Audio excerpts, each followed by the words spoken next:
সেই চেয়ারের উপরে দাঁড়িয়ে শরীফ ওসমান হাদি তখনও বাংলাদেশের স্বাধীনতা সার্বভৌমত্বের কথা বলতো, এবং আজকে তার মৃত্যুর আগেও তিনি বাংলাদেশের স্বাধীনতা সার্বভৌমত্ব টিকিয়ে রাখার জন্য বলে গেছেন।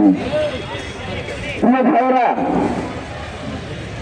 অনেকেই আমরা শরীফ ওসমান হাদি হইতে চাই, তার জন্য আমরা এখানে এসে দাঁড়াই, কিন্তু ততক্ষণ পর্যন্ত আমরা শরীফ ওসমান হাদি হইতে পারবো না যতক্ষণ পর্যন্ত আমাদের অন্তরে আমাদের এই ধরনের চিন্তা ভাবনা কাজ করবে যে আমরা শরীফ ওসমান হাদিকে যারা খুন করেছে, যারা হত্যা করেছে, তারা আমাদের থেকে অনেক শক্তিশালী। এইটা যতক্ষণ পর্যন্ত আমাদের অন্তরে বসবাস করবে ততক্ষণ পর্যন্ত আমরা শরীফ ওসমান হাদি হইতে পারবো না। কারণ শরীফ ওসমান হাদি বলে দিয়েছেন যে আমার উপরে মৃত্যুর হুমকি রয়েছে, আমি যদি মরেও যাই আমার সন্তানদের জন্য লড়াই করবে, সন্তানরা যদি মরেও যায় তাদের সন্তানদের জন্য লড়াই করবে।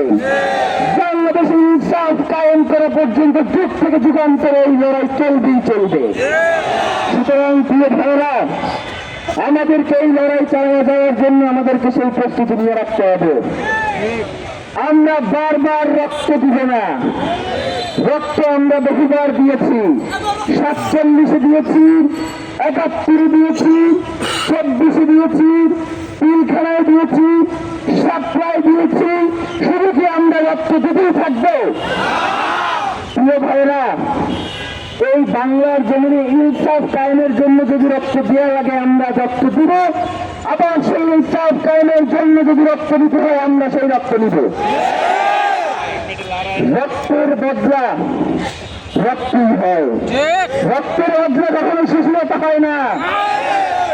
রক্তের বদলা আজকে শহীদ ওসমান হাদিকে যারা হত্যাযজ্ঞ করে তুলেছে, যারা শহীদ ওসমান হাদিকে কিভাবে হত্যা করা যায় সেই পরিকল্পনা বসে বসে করেছে, তাদের সাথে আর কোন সুশীলতা মানাবো না আমরা। তাদেরকে এই বাংলাদেশের মাটিতেই তাদের জানাজা এবং দাফনের ব্যবস্থা করবো আমরা। যারা আমাদের জীবনকে জাহান্নাম বানাতে চায়, আমরা শাহাদাতের মধ্য দিয়ে তাদের জীবনকে জাহান্নাম বানিয়ে দিব। আমরা শহীদ ওসমান হাদির রক্তের সাথে কোন ধরনের বেইমানি সহ্য করবো না। প্রিয় ভাইয়েরা, শহীদ ওসমান হাদি আপনাদেরকে বারবার একটা কথা বলতো যে আমি 5 বছরের জন্য বাংলাদেশের রাজনীতি করতে আসি নাই, আমি বাংলাদেশের রাজনীতি পরিবর্তন করার জন্য এসেছি। যারা বাংলাদেশের রাজনীতিকে ক্ষমতা এবং দখলদারিত্বের মাধ্যমে রাজনীতি করতে চায়, আমি তাদের জন্য বাংলাদেশের রাজনীতিকে কঠিন করে দেওয়ার জন্য এসেছি।